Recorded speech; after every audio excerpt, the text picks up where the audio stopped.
So the myth is that the initiatives actually cost more in terms of a labor cost, and that is it's a maybe. It just depends on what the technology is. So some in-store digital initiatives actually do require some more labor, but what we see as the trends in the industry in terms of what our customers are asking for is a means to actually deploy this technology, mobile technology, without actually increasing labor. In fact, potentially using the technology to lower labor costs. So for instance, at Theatra, we actually reduce the walk time for associates to get answers to their questions. And so it's up to the retailer in that case what they want to do with that labor. They can repurpose it, right, for other customer-facing activities and selling activities, which is what industry leaders do.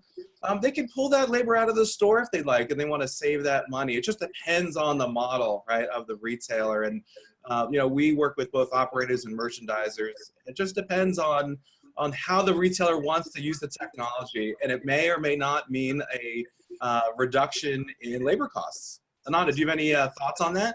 Yeah, no. So Adam, we're not that far apart, honestly. So it's, but I will say this: I don't think it's a real myth that it does increase labor costs. I think that labor does increase overall with some of the new technologies, because there's the added training costs, the added new technology functionality, etc. However, those are short-term versus long-term, right? On the long-term, it eventually evens out, and matter of fact, it adds more value to the company. So from a bottom line perspective, it makes sense. Profitability will definitely increase, and cost might increase for a short time, but it's well worth the effort and dollars that come into the picture. And certainly the productivity that Adam was talking about has a great impact there.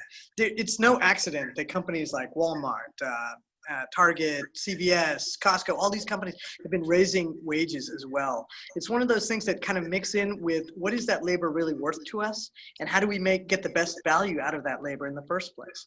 And part of that comes back to, you know, what do we arm our associates in the store with? What do we make them have available to them, both in terms of training and availability, to make their ability to do their jobs well relevant not only to themselves but to the customers as well. So I think that's a very key aspect of how retailers have to grow their businesses. Yeah, and you make a great point about labor costs going up, just the overall salary, right, the living wage. So as that goes up, there's increased pressure on the retailer to make that labor more efficient. So that's another great reason why you'll see technology come into play that's not just whiz bang and fancy and shiny, but actually is driving productivity improvements for the associate, which we all know, as they're more productive, they can spend more time with customers, which drives the customer experience too. So it actually ends up driving both the operational side and the customer experience side as well.